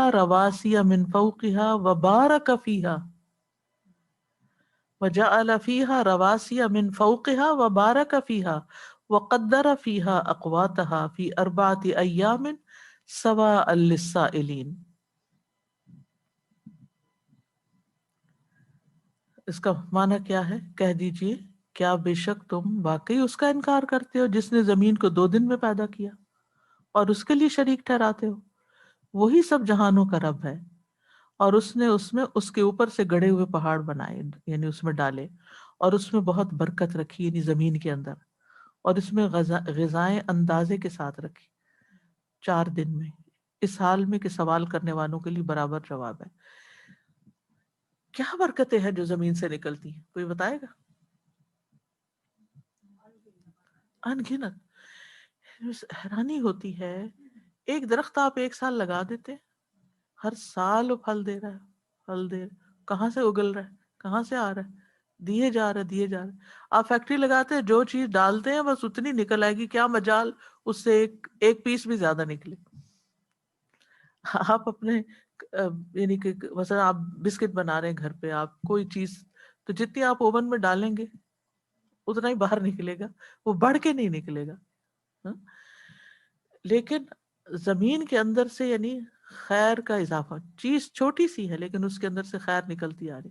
اسی طرح زمین کے اندر اللہ نے جو برکتیں رکھی، پانی کی شکل میں رکھی یا اور معدنیات کی شکل میں رکھی، یعنی جو انسان کی ضرورت تھی وہ ساری چیزیں اللہ نے زمین کے اندر انسان کے لیے ڈال دی۔ تو یہ ساری خیر جو ہے اس کو بھی بابرکت بنایا۔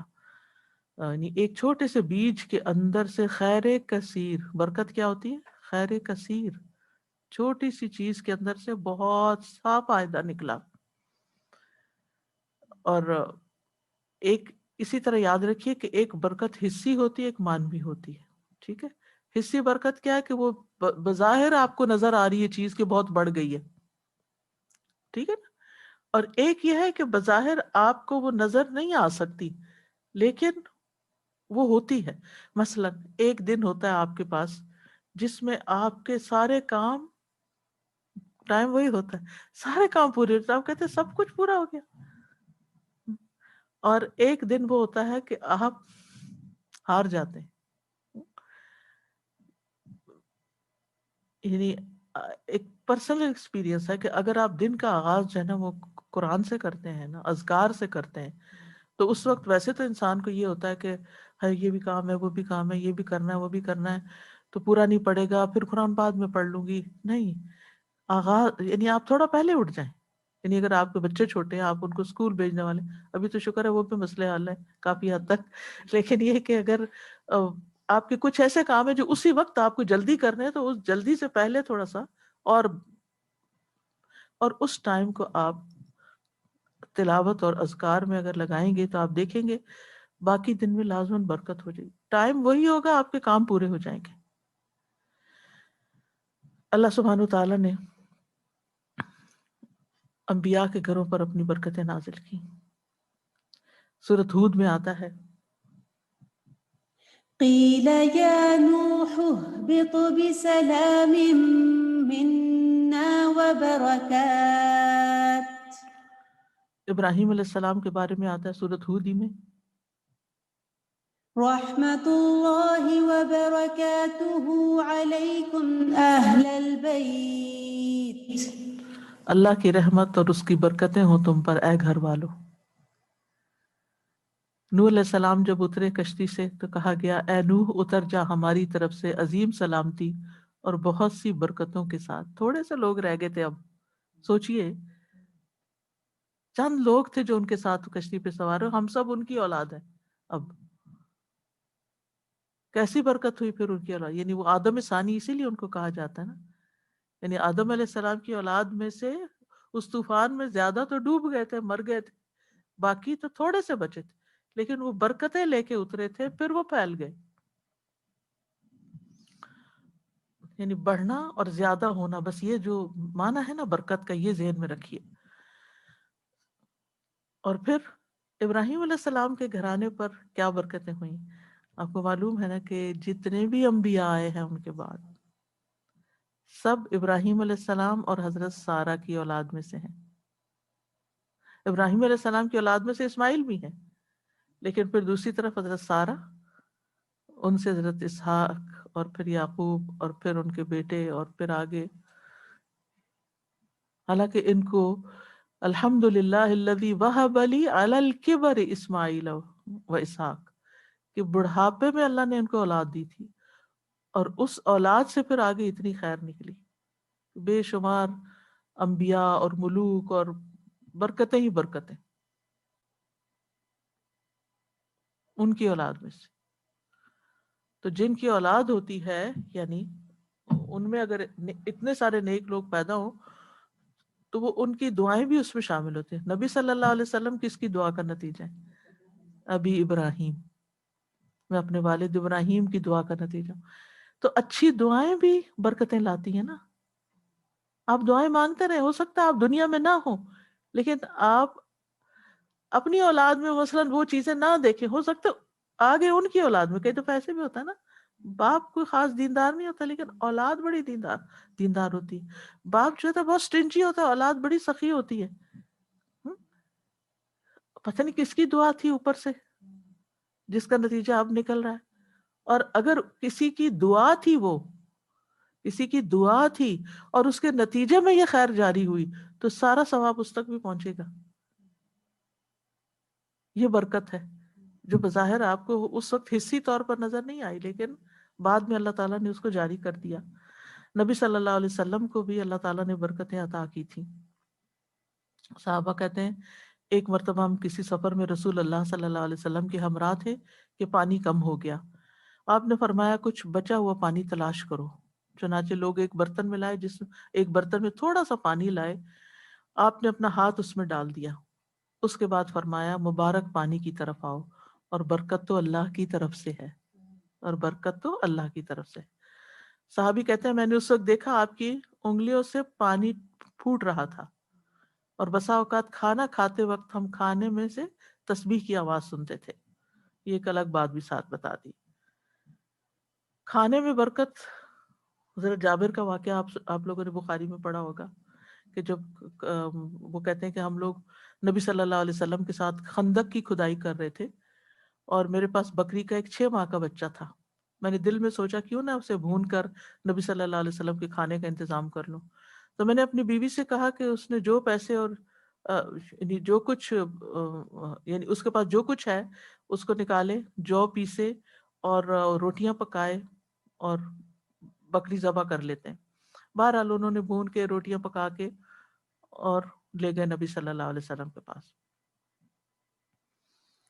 جب وہ لوگ گھر واپس آ جاتے تھے، دن کو خندق کھودتے تھے، رات گھروں کو آ جاتے تھے مدینہ میں. تو میں نے جا کے عرض کیا یا رسول اللہ صلی اللہ علیہ وسلم، میں نے تھوڑا سا گوشت بھونا ہے اور جو ہمارے پاس تھا اور اس کے ساتھ کچھ جو کی روٹیاں پکائی ہیں. میری خواہش ہے کہ آپ میرے ساتھ میرے گھر چلیں. میرا ارادہ تھا کہ نبی صلی اللہ علیہ وسلم اکیلے میرے ساتھ آ جائیں گے، لیکن جب میں نے آپ کو ساتھ چلنے کے لیے کہا تو آپ نے فرمایا اچھا، اور ایک منادی کو حکم دیا جس نے پورے لشکر میں اعلان کر دیا کہ نبی صلی اللہ علیہ وسلم کے ساتھ جابر کے گھر چلو. میں نے اپنے دل میں انا للہ و انا الیہ راجعون پڑھا. اتنے میں نبی صلی اللہ علیہ وسلم سارے لوگ آ گئے اور آ کر بیٹھ گئے. ہم نے جو کچھ پکایا تھا وہ آپ کے سامنے لا کر رکھ دیا. جو کچھ پکایا تھا وہ آپ کے سامنے لا کر رکھ دیا. نبی صلی اللہ علیہ وسلم نے اس میں برکت کی دعا کی اور بسم اللہ پڑھ کر اسے تناول فرمایا. لوگ آتے جاتے تھے اور کھاتے تھے حتیٰ کہ تمام اہل خندق نے سیر ہو کے کھانا کھا لیا. تو اب پورا لشکر تھا اور جو پکا ہوا تھا وہ چھوٹا سا بکری کا 6 ماہ کا بچہ، کتنا گوشت ہوگا اور کتنی روٹیاں ہوں گی وہ، جس سے انہوں نے سب نے کھا لیا. یہ تھی برکت. اسی طرح حضرت انس کہتے ہیں، یہ بخاری کی روایت ہے، ابو طلحہ نے ام سلیم سے کہا میں نے رسول اللہ صلی اللہ علیہ وسلم کی آواز سنی تو آپ کی آواز میں بہت کمزوری معلوم ہوئی. میرا خیال ہے آپ بہت بھوکے ہیں، تمہارے پاس کچھ کھانا ہے؟ انہوں نے کہا جی ہاں. انہوں نے جو کی چند روٹیاں نکالی، اپنی اوڑھنی نکالی، روٹیاں اس میں لپیٹ کے میرے ہاتھ میں چھپا دی اور اوڑھنی کا دوسرا حصہ میرے جسم پہ باندھ دیا اور مجھے رسول اللہ صلی اللہ علیہ وسلم کی خدمت میں بھیجا. میں گیا تو آپ مسجد میں تھے، آپ کے ساتھ بہت سے صحابہ بھی تھے. میں آپ کے پاس کھڑا ہو گیا تو آپ نے فرمایا کہ ابو طلحہ نے بھیجا؟ میں نے کہا جی ہاں. آپ نے فرمایا کیا کچھ کھانا دے کر؟ میں نے کہا جی ہاں. جو صحابہ آپ کے ساتھ اس وقت موجود تھے ان سب سے آپ نے فرمایا کہ اٹھو چلو. آپ تشریف لانے لگے اور میں آپ کے آگے آگے چل رہا تھا اور ابو طلحہ کے گھر پہنچ کر میں نے خبر دی. ابو طلحہ بولے ام سلیم، رسول اللہ صلی اللہ علیہ وسلم بہت سے لوگوں کو ساتھ لائے ہیں، ہمارے پاس اتنا کھانا کہاں ہے کہ سب کو کھلایا جا سکے. ام سلیم نے کہا اللہ اور اس کے رسول زیادہ جانتے ہیں. ابو طلحہ آگے بڑھ کر رسول اللہ صلی اللہ علیہ وسلم سے ملے. اب وہ بھی آپ کے ساتھ چل رہے تھے. رسول اللہ صلی اللہ علیہ وسلم نے فرمایا اے ام سلیم تمہارے پاس جو کچھ ہے لے آؤ. ام سلیم نے وہی روٹی لا کر آپ کے سامنے رکھ دی. پھر رسول اللہ صلی اللہ علیہ وسلم کے حکم سے روٹیوں کا چورا کر دیا گیا ام سلیم نے کپی نچوڑ کر اس پہ کچھ گھی ڈال دیا اور اس طرح سالن ہو گیا. پھر آپ نے اس پر دعا کی جو بھی اللہ نے چاہا. پھر فرمایا 10 آدمیوں کو بلا لو. انہوں نے ایسے ہی کیا, سب نے پیٹ بھر کے کھایا. پھر وہ باہر گئے, 10 اور آئے, 10 اور اس طرح جو آنے والے لوگ تھے 70 یا 80 تھے, ان سب نے یہ کھانا کھایا. یہ تھی برکت.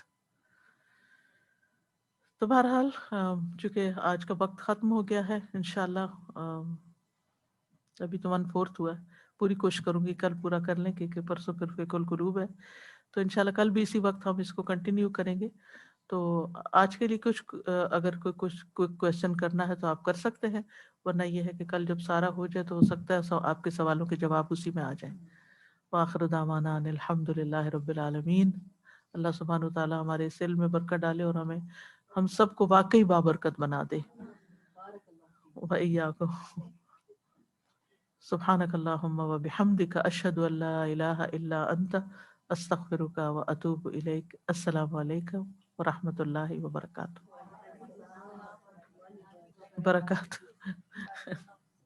اللهم صل على محمد وعلى آل محمد كما صليت على إبراهيم وعلى آل إبراهيم إنك حميد مجيد. بسم اللہ. السلام علیکم ورحمۃ اللہ وبرکاتہ مائی ڈیئر اسٹوڈنٹس. اور میں دل کر رہا آپ سب کو دعا دوں کہ اللہ سبحانہ تعالیٰ آپ سب کا آنا بابرکت بنائے, اور انشاءاللہ بارك على محمد وعلى آل محمد كما باركت على إبراهيم وعلى آل إبراهيم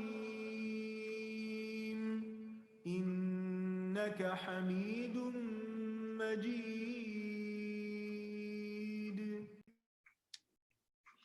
چلیے الحمدللہ کثیرہ. چلیں دعا کے بعد کچھ باتوں کو کوئک سا فریش اپ کر لیتے ہیں. نحمدہ ونصلی علی رسول الکریم. اما بعد فاعوذ باللہ من الشیطان الرجیم. بسم اللہ الرحمن الرحیم. اللہم انا نسألک علما نافعا ورزقا طیبا وعملا متقبلا. اللہم اہد قلبی وسدد لسانی واسلل سخیمۃ قلبی. آمین.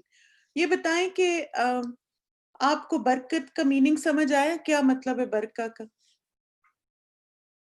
کیا میننگ؟ ایک کوئی میننگ شیئر کریں جو آج کے لیکچر سے آپ نے گیدر کیا. زیادہ ہونا, انکریز اینڈ ابنڈنس, خیر کثیر. Very good, excellent.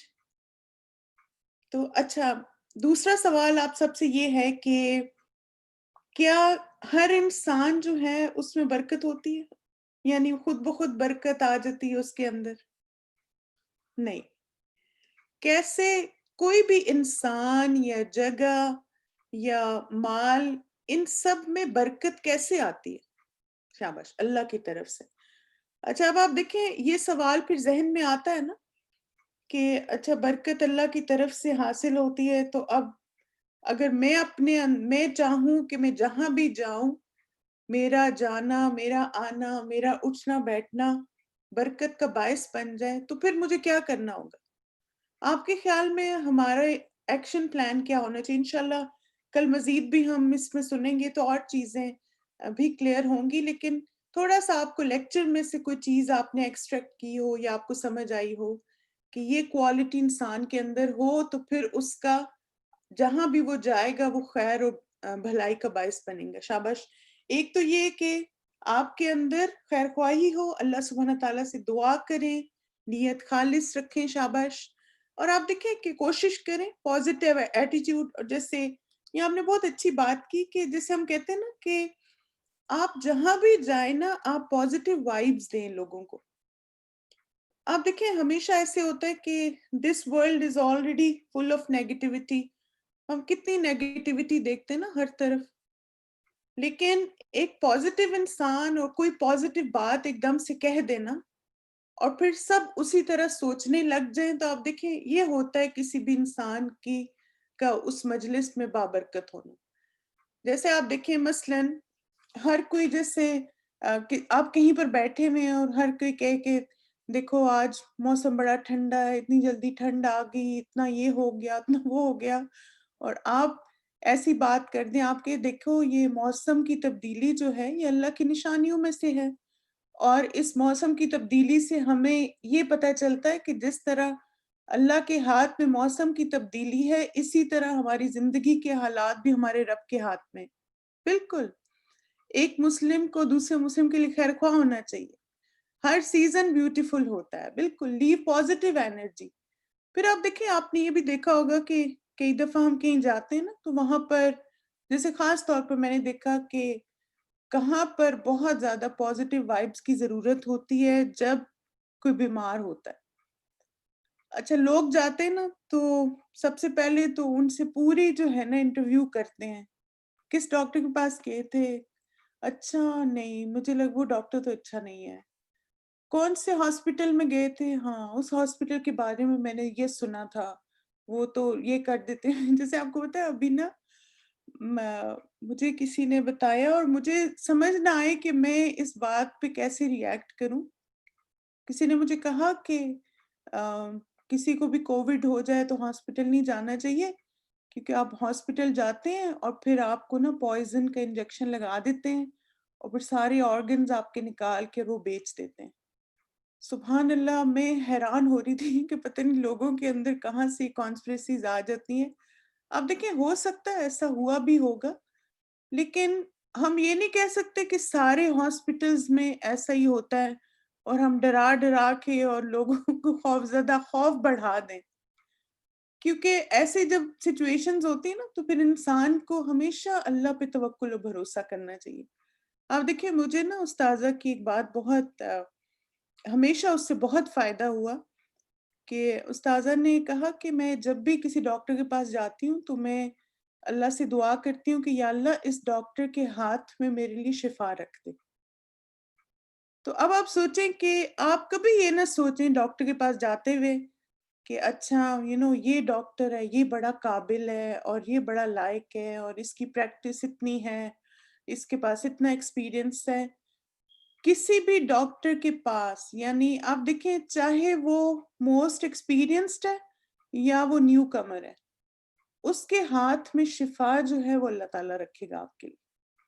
آپ نہیں کہہ سکتے. آپ نے دیکھا کہ کچھ لوگ جو ہیں وہ ان کو ایک عام سے کسی ڈاکٹر کے پاس وہ جاتے ہیں اور ان کو اس سے شفا ہو جاتی ہے, اور کچھ لوگ جو ہیں وہ اتنا مہنگا علاج کرواتے ہیں, یعنی وہ کہتے ہیں فلاں جگہ جائیں اور فلاں جگہ علاج کرائیں تو پھر شاید ہم ٹھیک ہو جائیں, وہ نہیں ٹھیک ہو پاتے. بالکل شفا دینے والا اللہ کی ذات. Exactly we should spread positivity and توکل. یہ آپ دیکھیں یہ چیز اصل میں ریکوائرڈ ہے کہ ہم نا جیسے ایک بہت پیاری حدیث ہے نبی صلی اللہ علیہ وسلم کی کہ آپ صلی اللہ علیہ وسلم نے فرمایا کہ کچھ لوگ خیر کی چابی ہوتے ہیں اور کچھ لوگ شر کی چابی ہوتے ہیں. اب ہمیں کیا کوشش کرنی چاہیے کہ ہم خیر کی چابی بنیں, یعنی ہم جہاں بھی جائیں وہاں پہ ہم اچھی بات کریں, ہم اللہ کی بات کریں, ہم لوگوں کو ریمائنڈرز دینے والے بنیں, ہم لوگوں کو جیسے اچھی باتیں بتانے والے بنیں. کیونکہ آپ دیکھیں کہ آلریڈی ایسے ہوتا ہے کہ ایک ماحول اس طرح کا بن جاتا ہے بعض اوقات. اچھا ایک اور میں آپ کو مثال سے بات سمجھاتی ہوں کہ میں نا گرامر کافی کورسز میں پڑھاتی رہی ہوں, ابھی بھی پڑھا رہی ہوں. تو میں نے دیکھا کہ جب میں گرامر پڑھا رہی ہوتی نا تو کوئی ایک رول ہوتا ہے نا, تو کسی کو سمجھ اگر نہیں آتا تو وہ کہتے ہیں کہ یہ بڑا مشکل ہے. تو پھر کیا ہوتا ہے کہ ساری کلاس کی نا چین چل پڑتی ہے, کہتے ہیں yes this is really difficult and I don't understand and this is confusing. اور وہ یعنی کلاس میں نا ایک وہ وائب آ جاتی ہے اور سارے اسٹوڈنٹس ویسے ہی سوچنا شروع کر دیتے ہیں. پھر میں تھوڑی سی ایک دو باتیں کرتی ہوں, مثالیں دیتی ہوں, پھر ایک اسٹوڈنٹ کہتی ہے oh this was so easy to understand. بس پھر پوری کلاس جو ہے نا اسی طرح کہنا شروع کر دیتی ہے ہاں یہ رول بڑا سمپل تھا، یہ بڑا ایزی تھا، یہ ہمیں فوراً سمجھ آ گیا. بالکل اس کو کہتے ہیں نا چین ری ایکشن. اور آپ دیکھیں یہ ہوتا ہے بٹر فلائی افیکٹ بھی اسی کو کہتے ہیں کہ آپ بعض دفعہ ایک بات شروع کرتے ہیں تو سب لوگ وہی کہنا شروع کر دیتے ہیں. اور جیسے آپ دیکھیں کبھی شادی یا لنچ وغیرہ میں جائیں نا تو آپ نے دیکھا ہوگا کہ ایک شخص کہتا ہے کھانا بڑا مزے کا تھا. اب چاہے مزے کا ہو یا نہ ہو آپ کو مزے کا لگنا شروع ہو جاتا. اور پھر بعض دفعہ کوئی کہہ دیتا ہے چاول نا کچے ہیں. اب وہ کچے ہوں یا نہ ہوں آپ کو وہ کچے لگنے شروع ہو جاتے ہیں. آپ دیکھ رہے ہیں کہ کتنا زیادہ افیکٹ ہوتا ہے انسان کی باتوں کا. اور اصل میں تو یہی تو ہمیں بتایا گیا نا اس حدیث میں کہ خیر کی چابی بنے. بالکل آپ کے دماغ پہ اس چیز کا اثر ہوتا ہے اور آپ ایک دم سے ویسا ہی سوچنا شروع کرتے ہیں, وہ چیزیں آپ کو ویسی نظر آنا شروع ہو جاتی.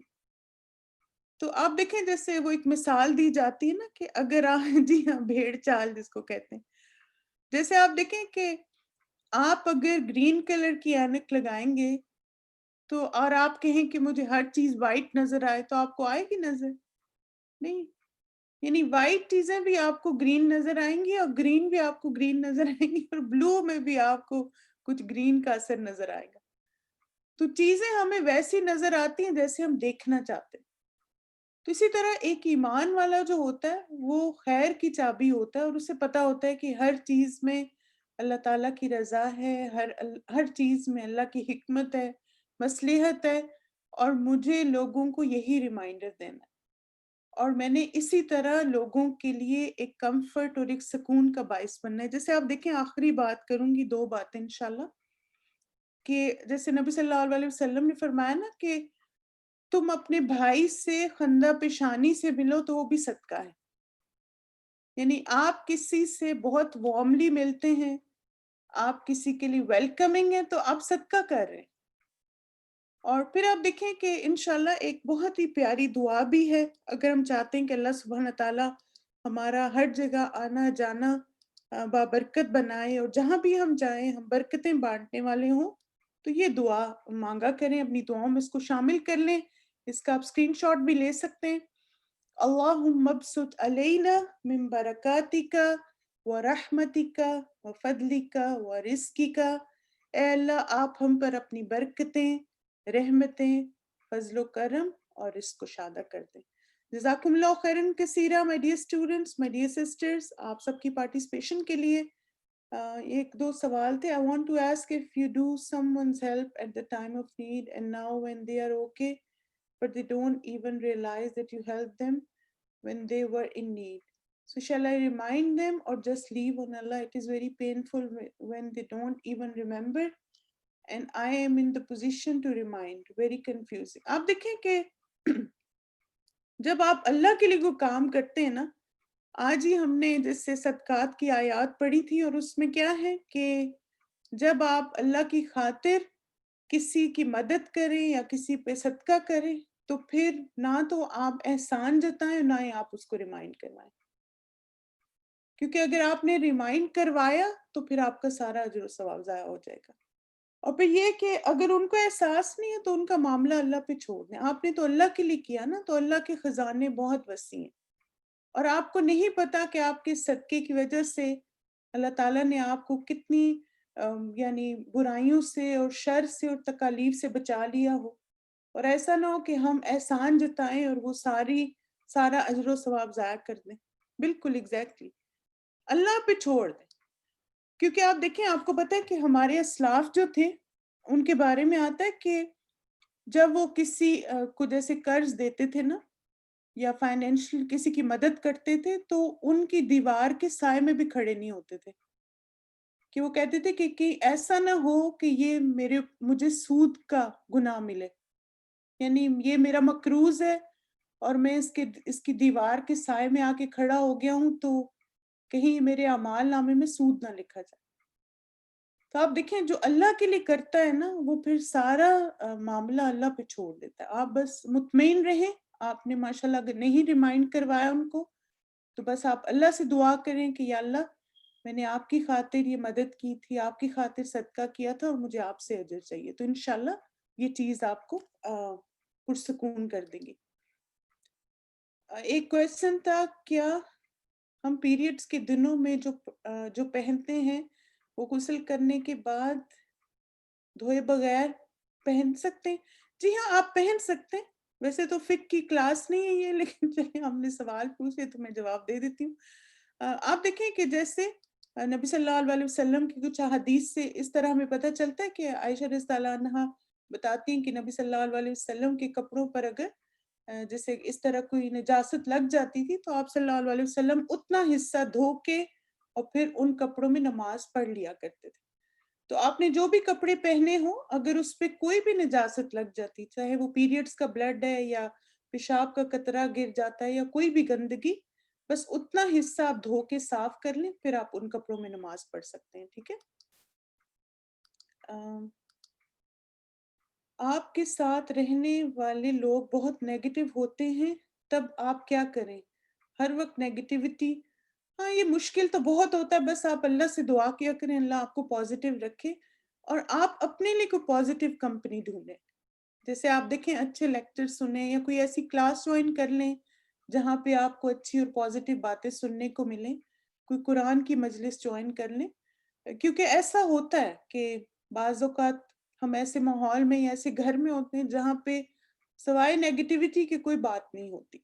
تو پھر ہمیں نا اپنے آپ کو بچانا ہے اور اپنے اعمال کو بھی.